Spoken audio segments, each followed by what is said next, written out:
샬롬, 좋은 아침입니다.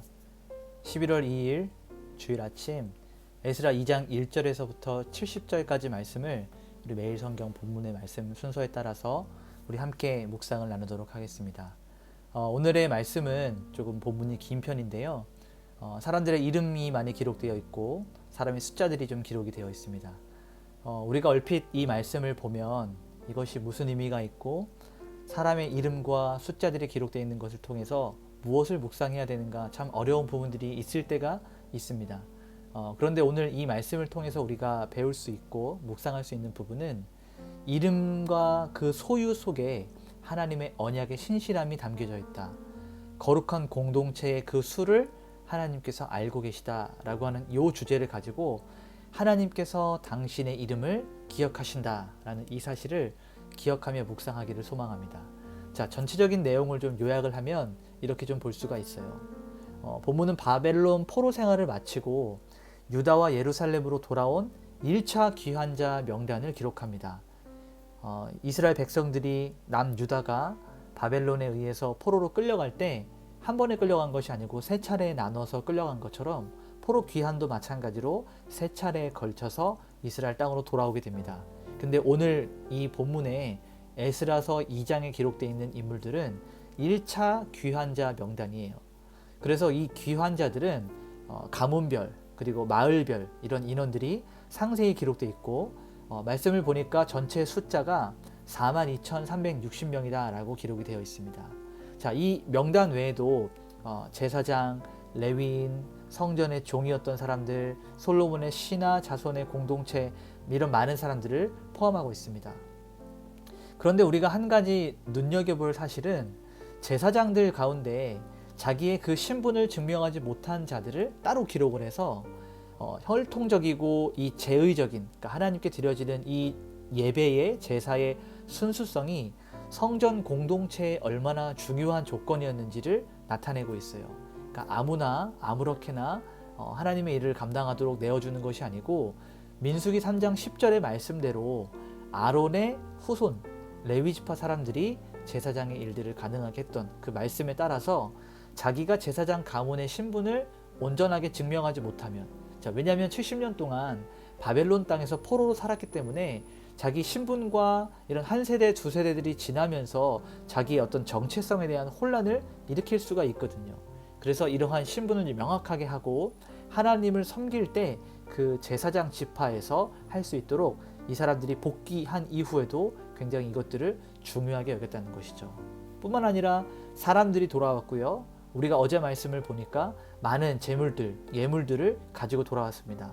근데 그것뿐만 아니라 그들이 돌아와서 정착했던 성읍까지 오늘 본문 말씀에 기록한 것을 봤을 때 이 회복이 영적인 것들 뿐만 아니라 그러니까 이스라엘 백성들이 이스라엘이 다시금 하나님을 예배하는 하나님의 나라로 세워지는 이런 영적인 의미뿐만 아니라 실질적인 공동체가 다시 세워진다라고 하는 것을 보여주고 있는 것이죠. 그래서 우리가 오늘은 이 70절까지 되는 말씀을 좀 덩어리가 크기 때문에 세 부분으로 나눠서 1절부터 35절, 36절에서부터 63절, 64절에서부터 70절 이렇게 세 부분을 나눠서 세부 내용을 좀 간단하게 살펴보도록 하겠습니다. 먼저 1절에서부터 35절까지의 말씀을 보게 되면요. 귀환한 백성들의 명단과 그들의 정체성에 대해서 이야기를 하고 있어요. 자, 사로잡혀갔던 자들 중에서 돌아온 자라고 되어 있는 이 표현은요. 하나님께서 주권적인 그 은혜로 그 땅에서부터 보존되고 남은 자들을 이야기하고 있는 거예요. 이러한 사람들이 스룹바벨이라고 하는 사람과 대제사장 여호수아의 이 아래서 이런 지도자들 아래서 같이 이스라엘 땅으로 복귀했던 1차 명단에 있던 사람들이었습니다. 자, 그리고 이 목록들이 굉장히 상세하게 기록되어 있죠. 바핫 모압 자손이 2812명 이런 식으로 굉장히 상세하고 디테일하게 가문별로 그리고 베들레헴, 아나돗 이런 식으로 지역별로 인원수가 상당히 자세하게 기록이 되어 있어요. 그래서 박윤섭 목사는 이 기록의 목적을 공동체의 정체성과 성전 재건에 참여할 권리를 명확하게 하는 것이다 라고 이렇게 해설을 하고 있거든요. 이 말씀이 무슨 뜻이냐면 성전을 재건하는 일도 아무나 아무렇게나 하는 것이 아니고 하나님의 명령과 그 기준 아래서 질서 있게 세워져 간다라는 것을 나타내고 있는 거예요. 자, 36절에서 63절까지 말씀은 제사장, 레위인, 성전 봉사자들의 명단과 거룩에 대한 기준을 좀 보여주고 있는데요. 자, 제사장들의 명단은 성전 제의, 자, 요 단어를 이제 앞으로 자주 나누게 될 텐데, 제의적이다, 이 의식을 할 때 하는 이런 제도 같은 부분들인데, 성전의 제의를 다시 시작하는 데 있어서 가장 중요한 게 이 제사장들의 명단이었어요. 왜냐하면 이 제사장들이 성전에서 제사 관련된 일을 했기 때문입니다. 그러니까 하나님 앞에 예배를 드릴 때, 오늘날의 관점으로 봤을 때 아무나 말씀을 전하고 아무나 섬기고 아무나 봉사하게 하는 것이 아니라 하나님의 그 규율과 질서와 말씀의 그 뜻대로 온전하게 교육을 받고 자격을 얻은 자들이 할 수 있도록 자격을 부여하는 것처럼, 이 당시에서 제사장들이 하나님께 드려지는 이 제사를 온전히 감당할 수 있도록 그 제사장들의 목록을 정확하게 적어놓은 거예요. 그래서 레위 사람, 그다음에 노래하는 자, 문지기, 성전의 종이었던 느디님 사람, 솔로몬의 신하 자손들, 이런 식으로 성전 봉사, 그러니까 제사장과는 조금 다르게 성전에서 봉사하는 이런 필요한 인력들도 함께 포함해서 이야기하고 있습니다. 아까도 이야기했지만 거룩에도 기준이 있는 거예요. 신분을 증명하지 못했던 제사장들, 자손들, 그러니까 자기들이 제사장이라고 말은 했지만 그 신분의 지파들을 정확하게 분명하게 밝힐 수 없었던 사람들은 족보를 찾지 못했기 때문에 이 거룩한 제사장의 직분을 수행할 수가 없었던 거죠. 그러니까 새로운 공동체가 형성이 될 때 율법적으로 하나님의 말씀에 따라서 거룩함을 유지하는 것을 가장 중요하게 세웠다는 얘기예요. 그러니까 예배가 회복되고 하나님에 드려지는 이 신앙이 회복되는 가장 중요한 일에 거룩한 정체성을 회복하는 모습들이 바로 36절에서 63절까지 말씀에 기록이 되어 있는 겁니다. 그리고 마지막 세 번째 부분으로 64절에서 70절까지 말씀을 보게 되면 이제 돌아온 회중의 총합을 세고요. 그리고 그들이 헌신, 어떻게 기쁨으로 하나님께 드렸는가를 보여주고 있는데요. 돌아온 회중들의 총합이 42,360명이라고 그랬어요. 노비는 7,337명이고 노래하는 남녀 200명이 또 따로 있고 여러 많은 인원들이 등장하게 됩니다. 근데 여기에 보니까 재물과 그들이 어떻게 무엇을 가지고 왔는지, 말과 노새와 낙타와 나귀와 가축들, 그리고 금과 은을 가지고 돌아와서 자기들의 고향 성읍에 정착하고, 또 어떠한 사람들은 예루살렘으로 올라가서 성전에 예물을 드리는 이런 모습들이 그려져 있습니다. 68절에 보니까 하나님의 전에 성전에 이르러서 자원하여 예물을 드리는 모습들을 기록하고 있어요.